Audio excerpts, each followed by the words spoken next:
en verdad, ella tiene una desubicación, ¿no? Porque ella a estas alturas debería tener claro que si a nosotros nos aprietan, nosotros la apretamos. Al buen entendedor, pocas palabras. Pero como ella es bruta además, no vayas a creer que aquí nos van a agredir a nosotros y ustedes van a salir sanitos. No, eso no existe. Eso no existe. Amenaza a quien amenazado se siente. Es una de las interpretaciones que podemos darle a este mensaje de Diosdado Cabello dirigido a María Corina Machado. Un mensaje que no deja de causar preocupación, puesto que un régimen herido es capaz de perder la razón. María Corina Machado nos ha dado una lección de dignidad, no solo a los venezolanos, sino más allá de nuestras fronteras. Una lección de entrega, de compromiso con la democracia y con la libertad. Aquí y ahora, el mundo libre debe poner foco en Venezuela, un territorio secuestrado por el crimen organizado, como decía hoy el secretario de Estado Marco Rubio.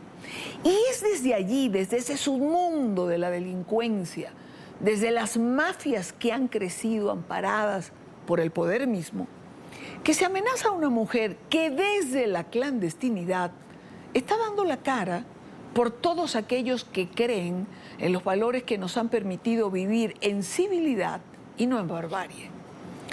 María Corina Machado hoy es responsabilidad de todos. Enfrenta, señala, publica, expone con coraje, sin miedo, a quienes han arrasado con el país que fuimos y que podemos volver a ser. Un país de progreso donde todos podamos convivir. Imposible abstraerse antes de terminar de una palabra pronunciada por Cabello. Una palabra de 5 letras. Bruta. ¿María Corina Machado? Bruta quien ha sabido campear el temporal y mantenerse no solo en el corazón, sino en la credibilidad y en la confianza de los venezolanos. Brutos aquellos que pensaron que el tiempo sería igual al olvido y el olvido a la falta de voluntad. Alejandro Hernández nos acompaña el día de hoy, como suele ocurrir cada jueves, periodista y director del diario digital La Gran Aldea. Debo confesarte, bienvenido Alejandro. Un placer, como siempre, estar aquí. Igualmente. Me indignó un poco cuando me levanté y oía la amenaza de Diosdado Cabello a María Corina Machado. Ese intento siempre por descalificar, que creo que no lo consiguen finalmente, ¿no? Bueno, creo que, digamos, viniendo del personaje que viene, cada insulto o cada amenaza más bien se convierte en solidaridad y apoyo para la víctima de ese insulto o esa amenaza. En este caso es María Corina Machado. Pero ciertamente lo que él dijo ayer es significativo, porque él siempre había dicho en reiteradas oportunidades en su programa que bueno, que el día que en Venezuela haya una entrada, una intervención, etcétera, o una guerra, que ellos iban a ir por los que la solicitaron. Pero es la primera vez que lo personaliza, sí, y sobre todo lo hace en la figura de María Corina Machado. Entonces, bueno, es una amenaza importante. Vi que se llevaron detenido al padre de una persona cercana a María Corina Machado que no está en el país ya, porque evidentemente por la represión tuvo que salir, pero entonces ahora agarran y lastiman al papá y se lo llevan detenido. Entonces, bueno, yo sí creo que hay nerviosismo en el gobierno, siempre lo hemos hablado acá.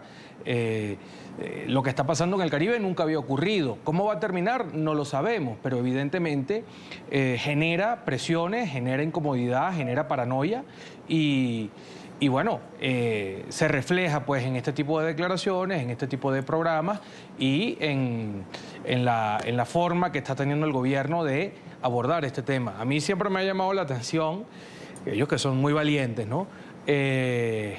Para amenazar a María Corina, etcétera. Ellos siempre se meten y atacan a Marco Rubio. ¿no? Lo descalifican, usan adjetivos peyorativos, etc.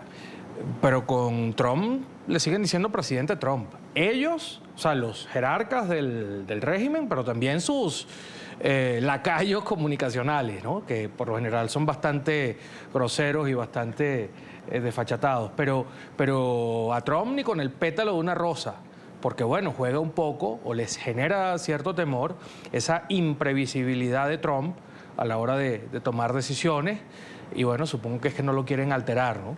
Pero bueno, es más o menos las circunstancias que hay hoy. Pero sí me preocupa, y tú lo acabas de señalar, y digo me preocupa porque además me escribieron varias personas y me llamaron algunas personas preocupadas por esa amenaza de Diosdado Cabello. Porque es casi así como, si vienen por nosotros, ¿qué creen ustedes? ¿Que van a quedar lisos más o menos? No. Y como tú dices, es una amenaza personalizada. Y en un momento de locura, un momento que no les falta, uno no sabe qué son capaces de hacer. No, claro, es un peligro. Además, estamos hablando de que en Venezuela están los colectivos, que son una especie de, digamos, de banda urbana paramilitar. Está el ELN, están las disidencias de la FARC. Es decir, en Venezuela es un territorio donde hay mucha población irregular con capacidad de hacer daño. Y entonces, bueno, una situación de caos, evidentemente, es peligrosa y es un caldo de cultivo para que se cometan cualquier cantidad de atropellos. Sin embargo, como no le vamos a hacer caso a Diosdado Cabello y no vamos nunca a pensar que María Corina Machado es bruta, sabemos que ella se va a poder resguardar bien ante una situación compleja, ¿no?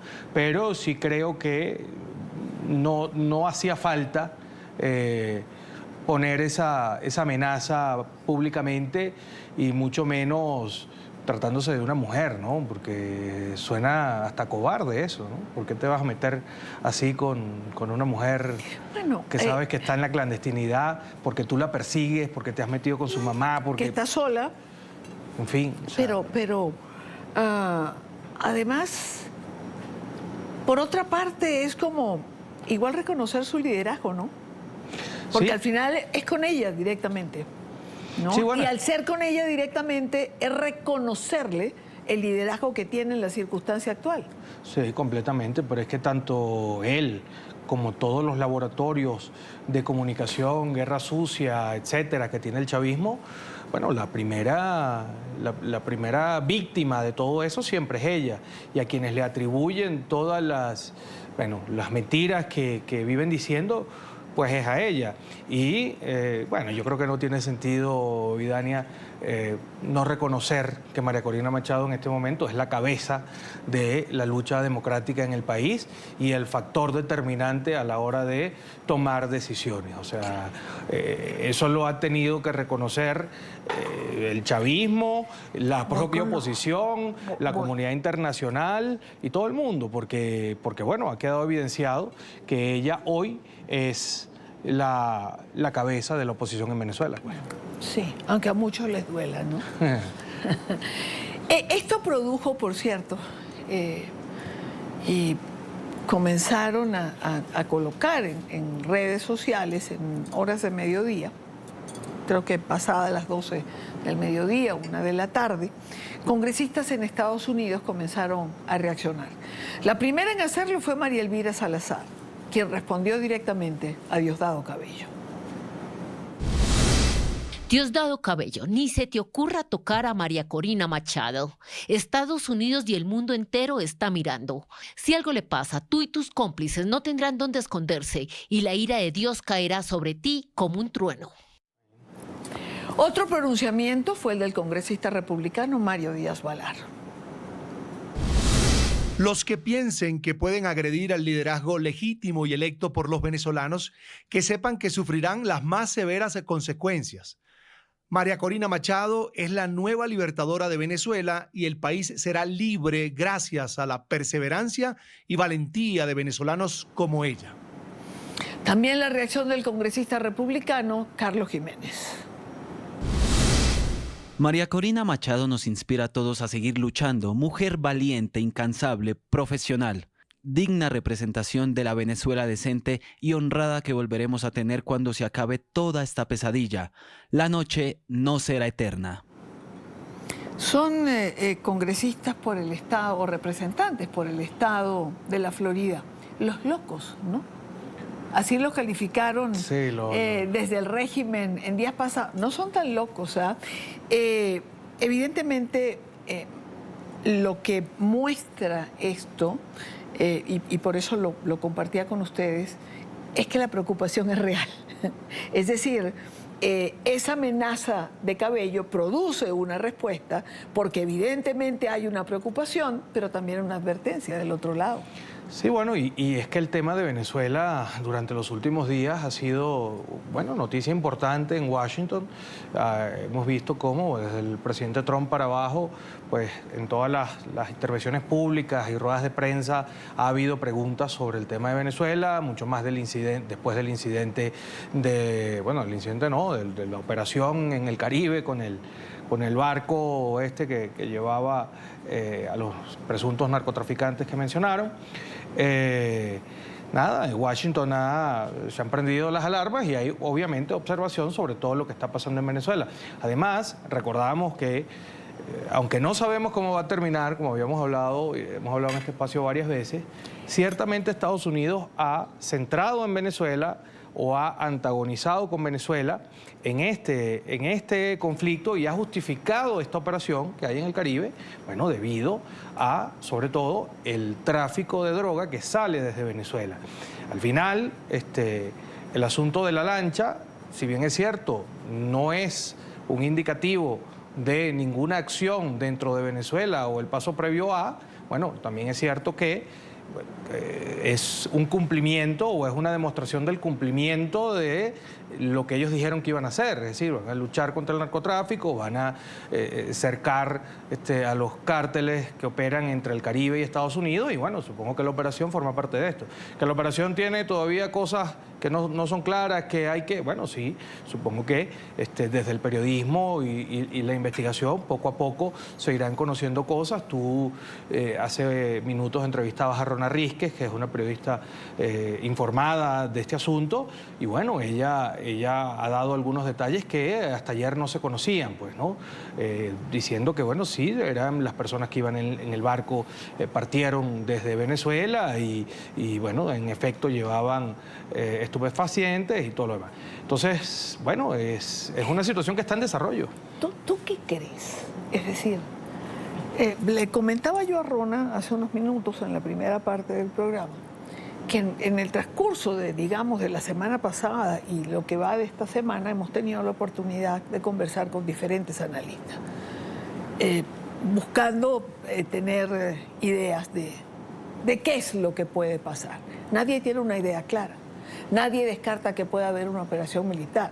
Nadie sabe para dónde va esto. A todo el mundo le parece que desplazar al costo que eso implica la flota que estamos viendo en el Caribe por parte de Estados Unidos tiene que tener una intención particular, claro, aunque no sepamos cuál. ¿Tú qué piensas? No, yo estoy de acuerdo con ese análisis. Yo pienso que nada está escrito. Yo creo que es una situación que está en desarrollo y que puede variar en el transcurso de los días. Si bien es cierto, nadie puede garantizar que no va a haber una acción dentro de Venezuela. También es cierto que nadie ha dicho ni tiene la seguridad de que sí la puede haber. Ahora, lo que sí es verdad, y a propósito de lo que tú bien decías, del despliegue militar y de su costo, es que yo no creo, o no pareciera sensato, un despliegue de este tamaño para nada más contener o eliminar a un barquito como vimos esta semana. La lógica indica que, bueno, son unas operaciones que tienden a escalar. Entonces, bueno, vamos a ver en qué se traduce eso y cómo eso afecta al régimen de Maduro y a su financiamiento, sobre todo. Es decir, yo creo que ya con lo que está pasando, y lo hemos hablado, repito, otras veces acá, yo creo que lo que está pasando ha sido positivo y no ha sido bien recibido por el gobierno de Nicolás Maduro, por el régimen de Nicolás Maduro. Yo creo que vienen siendo unos días complicados para ellos. Que no se han quebrado, que no han salido, que no... Bueno, sí, pero es que esto es una cosa que va en desarrollo y que es paulatina. Sin embargo, me parece que ya con lo que ha pasado hay consecuencias. O sea, lo podemos ver internamente con, bueno, toda la preocupación que hay, tanto en las estructuras de los organismos de seguridad, como en los propios cuadros del gobierno. Porque en este tipo de cosas es cuando de verdad se evidencia la organización y de verdad la fuerza que hay en estructura, si es que la hay. Y lo que hemos visto no es eso. Pero hay algo también particular, y quiero conversarlo contigo, y tiene que ver con un nuevo intento de negociación que también puede ser evidentemente producto de la presión de lo que estamos viendo en aguas del Caribe. Y cuando digo un intento de negociación, no sé si referirme al régimen, a ese sector de la oposición que nunca estamos claros dónde es que está, pero habrían estado en Colombia, en Bogotá, algunos representantes de esa oposición, como Manuel Rosales, por ejemplo, te cedo otros nombres, en contacto, ¿para qué? ¿Una negociación de qué? Bueno, hay este sector, ¿no? Esta oposición que está dentro de Venezuela, que encabeza, bueno, liderazgos como Enrique Capriles, Stalin González, Tomás Guanipa, Rosales, etcétera. Bueno, ellos se han abrogado el tema de la mediación por los presos políticos, ¿no? Y, en efecto, bueno, han ocurrido liberaciones en los últimos días y también anteriormente.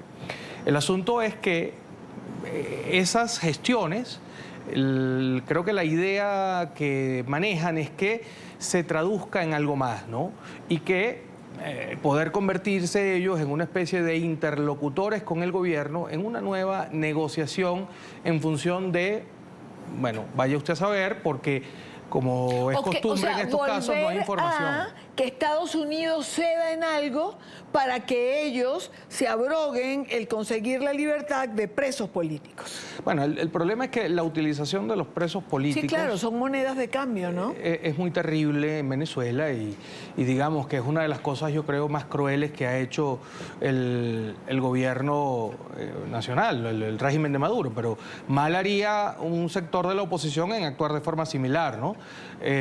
Sin embargo, yo creo que es muy claro que las negociaciones que se produzcan tienen que estar representadas por los actores legítimos para eso.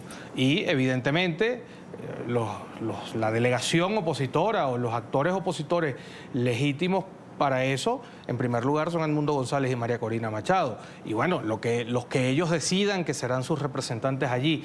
En todo caso, no hay nada previsto, digamos, no hay nada armado, no es que hay reuniones en la puerta, pero sí bien es cierto que este grupo que tú mencionas anda en una especie de ofensiva diplomática, ¿no? Para tratar de explicar sus puntos, para tratar de explicar por qué son una corriente paralela en la oposición, para tratar de que les acepten la idea de que el hecho de estar en Venezuela y de tener estas conversaciones con Maduro no significa que ellos sean miembros o de alguna manera estén en complicidad con el gobierno.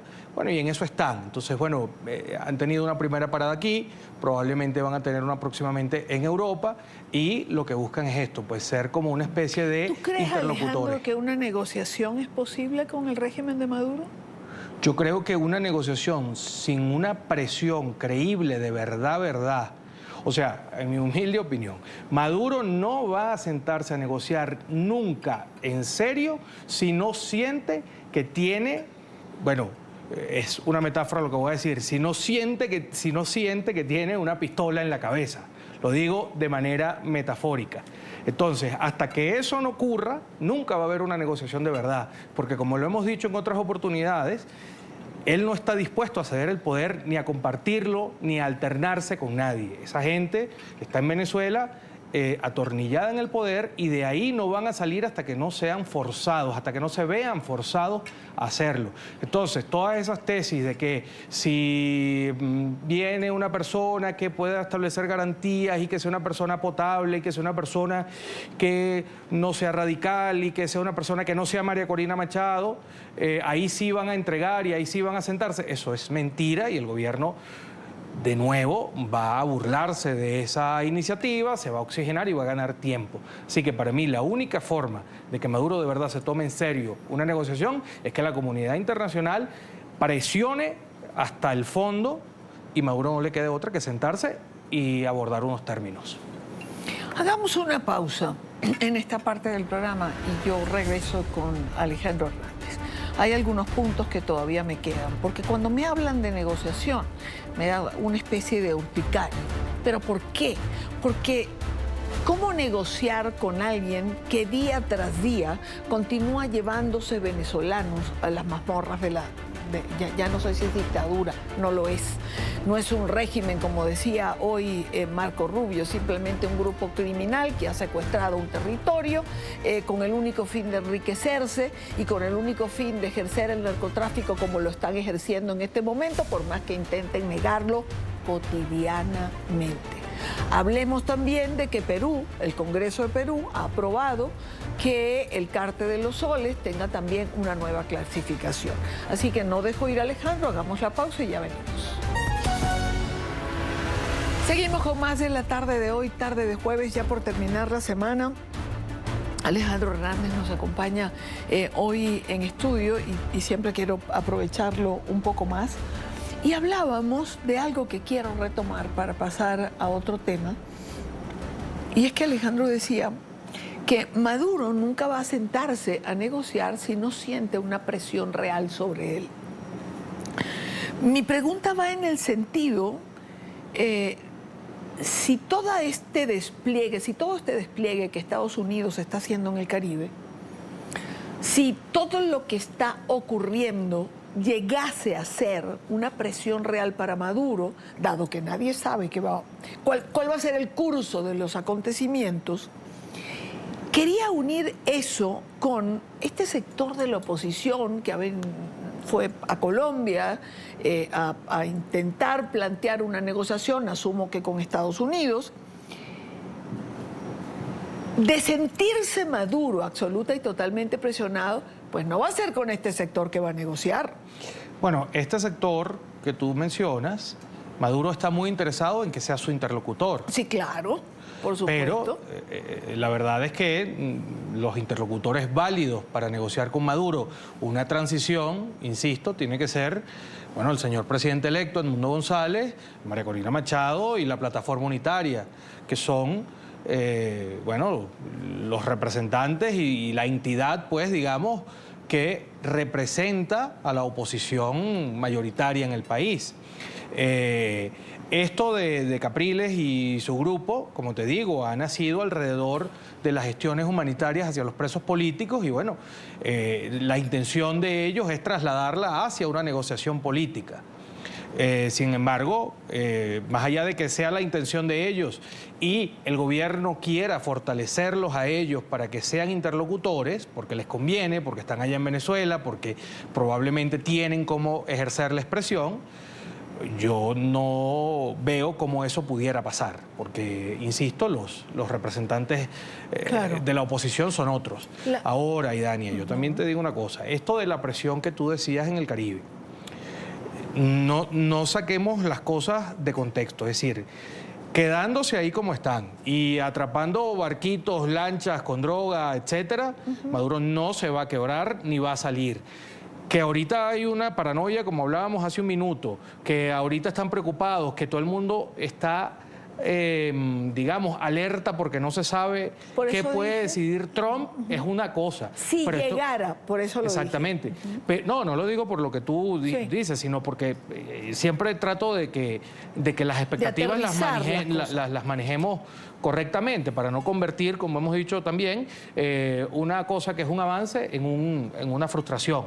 Entonces, si el tiempo pasa y esto se queda ahí, hasta los barquitos y hasta ¿sabes? Y hasta las aguas internacionales, lo más probable es que Maduro siga donde está. Esto significa que tú y yo estamos llamando a una invasión, que estamos... No. Simplemente estamos analizando las cosas como se han dado hasta ahora. Para que Maduro se quiebre tiene que haber una escalada. ¿Cómo será esa escalada? No lo sabemos. ¿Qué términos tendrá? ¿Cómo la tendrán planificada? No lo sabemos. Para que Maduro se quiebre, insisto. Ahora, para que Maduro se vea afectado, tenga problemas y se debilite, sí, con cercar el narcotráfico en esta región le vas a hacer un daño, pero muy probablemente siga allí. Y a lo mejor de esa debilidad que tú le vas a generar, de esas fisuras que tú le vas a generar, puede venir una negociación, obviamente con los factores que estamos hablando, con los factores legítimos que pudieran encabezarla. Pero me parece que es importante tu espacio para aterrizar un poco las cosas, ¿no? Ahora, mientras tanto, ocurre la represión brutal que ha venido desarrollando el régimen en Venezuela, no ayer ni la semana pasada, sino ya desde hace un par de meses atrás. Una represión que no para. Yo no sé cuánta gente se están llevando a diario, pero yo entiendo que los privados de libertad son a diario, conjugadas además como la que han hecho con Freddy Superlano y Roland Carreño, sacados del helicoide. Asumimos, porque es la información que nos llega, que podrían haberlos trasladado al Rodeo 1, pero nadie lo sabe. No hay ningún tipo de confirmación. Con la información también que nos dicen que están presionando a quienes están en el helicoide para que graben videos diciendo que rechazan cualquier tipo de invasión o acción de Estados Unidos. Me pregunto si será que Roland y Freddy se negaron y por eso los trasladaron. Todo cae en el terreno especulativo porque en Venezuela nunca hay certeza absolutamente de nada, porque no hay una información oficial de nada, porque la gente se la llevan, desaparece y no hay un funcionario que le diga a la familia dónde lo tienen. Lo cierto es que esta es una máquina. Es una máquina de triturar derechos humanos, como me decía alguien en estos días, y eso no para. Totalmente de acuerdo contigo, me parece muy pertinente el comentario que haces, porque, bueno, a veces pareciera que lo que ocurre es que para las cámaras hacen unas liberaciones puntuales, ¿no? Y en la sombra encarcelan 3 veces la cantidad de personas que están liberando, ¿no? Entonces, bueno, es la bendita puerta giratoria que hacías mención y bueno, es una situación, es un estado de terror, como hemos dicho. Entonces, eso tiene muchas aristas para evaluar y una de ellas también puede ser vinculada a lo que está pasando en el Caribe. Estados Unidos, a través de distintos voceros, como el subsecretario de Estado, ha llegado a decir que, bueno, los venezolanos deben levantarse y hacer respetar o hacer valer su libertad, reclamarla y tal. Eso no se puede hacer en un Estado, en un país que está militarizado y que está dominado por, bueno, las capuchas negras de los cuerpos de seguridad del Estado. Entonces, esperar que dentro de Venezuela va a haber un volcamiento a las calles de la nada para ir a reclamarle a Maduro, no sé, el resultado de las elecciones del 28 de julio, es absolutamente poco probable que ocurra. Claro. Entonces, bueno, este contexto que tú das me parece muy importante porque permite que ciertos tomadores de decisiones y ciertos actores internacionales entiendan cuál es la verdadera situación que hay en Venezuela, la vulnerabilidad de la sociedad ante un régimen que, insisto, ha sido pues catalogado como cartel, ha sido catalogado como organización terrorista, es un régimen que ha probado que no tiene ningún prurito en utilizar las armas contra la población. Entonces, bueno, es importante que todo el mundo tenga esas variables en la cabeza a la hora de evaluar cosas en Venezuela. Me parece muy importante el comentario que acabas de hacer, porque bueno, lo de los presos políticos en el país probablemente sea de las cosas más dantescas que ha ocurrido en la región en las últimas décadas. Es durísimo, y esta semana me ha tocado entrevistar a familiares que de verdad nos han removido mucho, ¿no? A propósito de presos políticos, siempre quiero recordar a quien tiene meses o de quien nada sabemos en mucho tiempo. Rory Branker, por ejemplo, que es un periodista venezolano detenido el 20 de febrero de este año por funcionarios del Servicio Bolivariano de Inteligencia Nacional cuando salía de su casa. Hasta este momento se desconoce su sitio de reclusión. La Comisión Interamericana de los Derechos Humanos le ha otorgado a Rory Branker medidas cautelares en beneficio, expresando que el periodista se encuentra en una situación de gravedad y de urgencia, toda vez que sus derechos a la vida, a la integridad personal, están en riesgo de daño irreparable en Venezuela. Por esto la CIDH ha exigido al régimen de Nicolás Maduro obtener información de su paradero, conocer si se encuentra bajo custodia del Estado, facilitar la comunicación con su familia, entre otras peticiones. Rory Branker tiene una mamá de la tercera edad, de edad avanzada.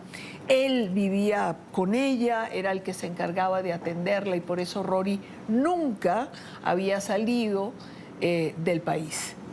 Lamentablemente, desde febrero nada se sabe de él, porque no solo se conforman con privar de libertad a la gente, con llevársela a prisión, sino que la desaparecen, la borran del mapa, y simplemente su familia vive en la eterna angustia de no saber qué pasa con su privado de libertad. Y el segundo caso al que quería referirme es el de Julio Velasco. Él es padre del dirigente nacional de 20 Venezuela, Marcos Velasco. Julio Velasco fue detenido desde la medianoche del martes. Él sufre de hipertensión, de asma, lo que representa un riesgo para su integridad física. Su hijo expresó en su cuenta de X lo siguiente: con profundo dolor me toca escribir lo que ningún hijo debería tener que escribir jamás. Mi papá, Julio Velasco, está desaparecido desde ayer a las 12 de la madrugada. Se encontraba en Caracas, no sabemos dónde está, no tenemos información oficial y ninguna autoridad ha dado respuesta. Mi padre está desaparecido. Lo cual además me parece de verdad ya uno no sabe cómo catalogar los grados de crueldad del régimen de Venezuela. Como no pueden tener al hijo, le secuestran al padre. ¡Por Dios!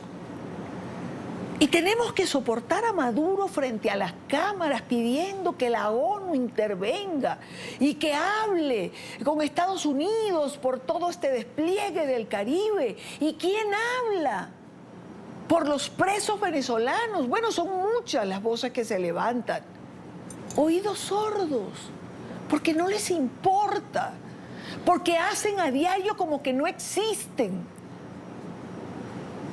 Como que eso ocurre en otro planeta y no en Venezuela, sino en Marte, en Saturno, vaya usted a saber dónde.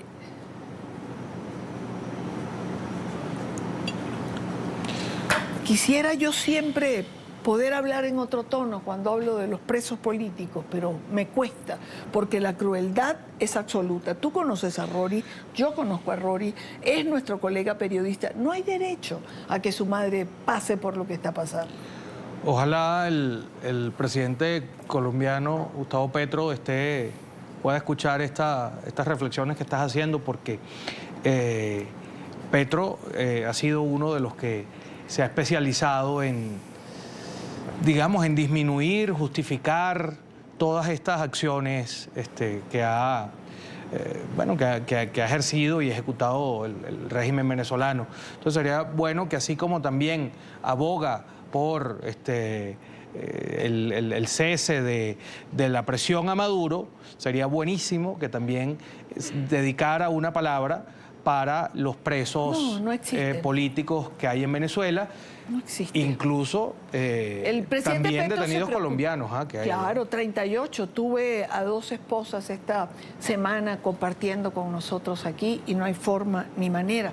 Para el presidente Petro los derechos humanos existen, los derechos humanos de quienes los violan o de quienes asesinan en Colombia, o se preocupa por los derechos humanos de geografías distantes que hay que preocuparse, pero no se preocupa por los presos políticos que su amigo Nicolás Maduro, con el que quiere tener una zona binacional, tiene en Venezuela. Es que, y Dania, perdón que te interrumpa, he estado, haciendo algunas entrevistas y haciendo trabajo periodístico, tratando de entender y de tener información sobre, en qué va a derivar todo este asunto, todo este despliegue y toda esta estrategia.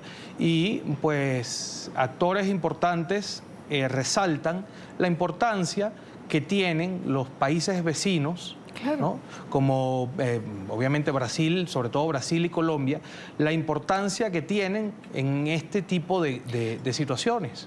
No, la importancia que deberían tener, pero que no tienen, porque no la asumen, porque esa es la realidad. El Congreso del Perú aprobó con 73 votos a favor, 27 en contra y 5 abstenciones la declaratoria del Cártel de los Soles como organización terrorista. La moción había sido presentada por los congresistas Jorge Montoya, Alejandro Cabero y Norma Yarro para los parlamentarios del país andino. Se trata de una amenaza externa vinculada al régimen de Maduro. Mostremos los países que ya han reconocido que lo ven como un cartel: Estados Unidos, Paraguay, Ecuador, Perú y Argentina. Mañana les amplío esta información porque me parece importante. Alejandro, gracias por acompañarnos. Ya tendremos tiempo en otra oportunidad de comentar esto.